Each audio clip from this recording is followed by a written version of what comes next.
It's your boy, Mr. TBA, representing the Spit Bucket Podcast. We right here with Trevor McCumby. What's poppin', my guy? What's going on, man? Just out here in Frisco, Texas. Man, welcome to the city, man. What you think about our city, man? We here in Cowboy Stadium. Beautiful right here. This is how we coming. What you think? Cool breeze coming in. It's beautiful. Trevor, now, I'm glad that I get a chance to talk to you because, unfortunately, you lost your last fight. But what you did in that last fight, you let everyone know that you belong at this level, right? And when you're not able to get them type of fights like that, but then you finally get that type of fight like that, and you do so well like you did, that put an extra motor in you going forward. Tell me about that experience, all the publicity. Not saying you came from out of nowhere, but you came from out of nowhere and you made a statement where everybody know your name. Tell me how your life changed after that. Man, well, I had a really long career. I've been in boxing for a really long time, and finally getting that breakthrough opportunity was a huge blessing by God. And I was grateful to put on the performance that I did. We were in camp making some different changes to some of my conditioning and just adapting in fights and all that. But man, it was huge, man, and I'm just grateful to be back and show the world really who Trevor McCumby is. Nah, real talk, because we did see you have your moments, Trevor. We seen you have your moments in that fight, and boxing is about moments, and that's what you go back and fix up in the tool set. Now, Trevor, coming into this fight, you say, hey, I want Caleb Plant. Now I want to go after this top contender in Diego Pacheco. Now, Trevor, around the world, they have him as the favorite in this fight. What do you got to tell everybody, to let them know that they wrong about this fight and picking Diego Pacheco to beat you? Man, just stay tuned July 19th. I mean, you got two great American warriors having a showdown in Frisco, Texas. I mean, you can't ask for any more than that. It takes two to tango, and I'm glad we were able to sign the contract and make this fight happen.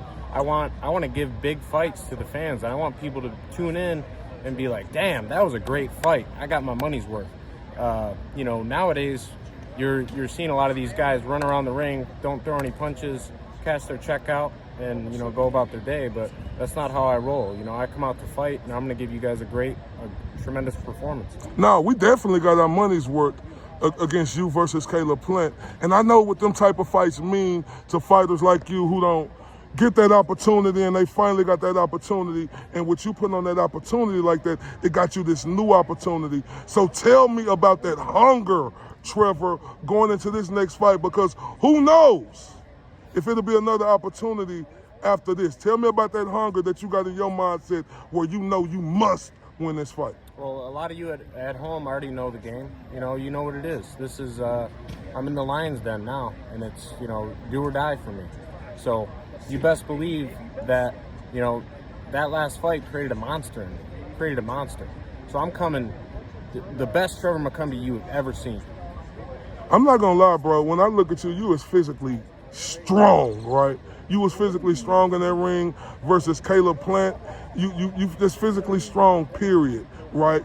Do you think you have to go in there early to show this young kid, how physically strong you are to let him know that this isn't what you think it's going to be, because he confident, everybody around the world confident, they picking against you, Trevor McCumby. So do you think the key is early to come in this fight and show this kid now? And to show the whole world they pick wrong when they picking him as the favorite for this fight. I strive under pressure.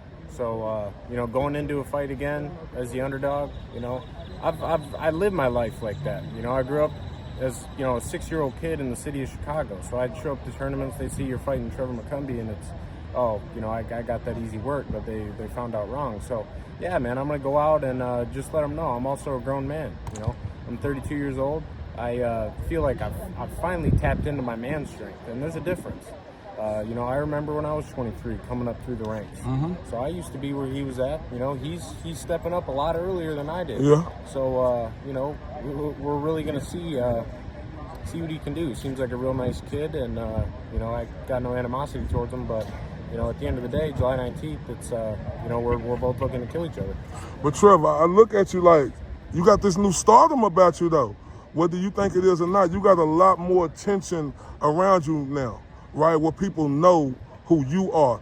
It's easy to say, you know, I'm finna train my hardest, but you got all this extra attention. I don't know if you're married or whatever, but everybody know who you are, and that's easy to get lackadaisical. How were you able to keep yourself focused from this newfound attention, from getting lackadaisical? Because I know you got a lot of attention on you now, especially after that performance the last fight. Well, you know, like I said before the Caleb Plant fight, you know, I'm not sleeping in silk sheets. I don't have it easy right now. I look to change my life, and I look to change that for my wife and my kids. So, you know, I mean, anybody that has a wife and kids, they can understand really how hard you're going to go out and work for them, and that's what I aim to do, man. I look to honor God and you know, honor God and take care of my family, and that's what I'm, you know, planning on doing. I like guys like you who be the underdog because, you know, I root for the underdog, right? But you're not an underdog. You're a real fighter. You showed that your last fight, right? Thank you. Yeah. But this guy right here, the world see him as the favorite. You know how I go. You say we know boxing. The judges probably see him as a favorite if the crowd say, oh. Mm-hmm. Trevor, do you think you have to come in here and knock this guy out to get this victory? Like I said. Or are you coming in here training, knowing everything around, that you need a knockout to get to come out that ring with your hands up and don't leave it to the judges? You're a huge boxing fan, you know, you got your own podcast, so you understand, man. I am in that position where I got to go out and I got to put out a statement. You know, you can't win by a close decision because you know you're not going to get it. So, yeah, we got a few tricks up our sleeve to, you know, really show the world what we got, man. And you know, I plan on coming out and put my opponents to sleep, not put y'all at home to sleep. Yeah. So, you know, at the end of the day, tune in. You know, you're going to see. We're looking forward to it, so tell me, how you been enjoying the city? How long you going to be here? Is it one night, then you fly out tomorrow? Yeah, just one night. We're flying back. You know, we still got training to do. We got to, you know, stay on point with that. So, yeah, man, you know, wanted to come out here, give you guys some media content and let everybody know what's going on and get everybody excited for the fight. Hey, it's Mr. TBA with the Spit Bucket Podcast. We appreciate you, Trevor McCumby, and we look forward to your fight, man. Y'all see how you coming, man. Salute.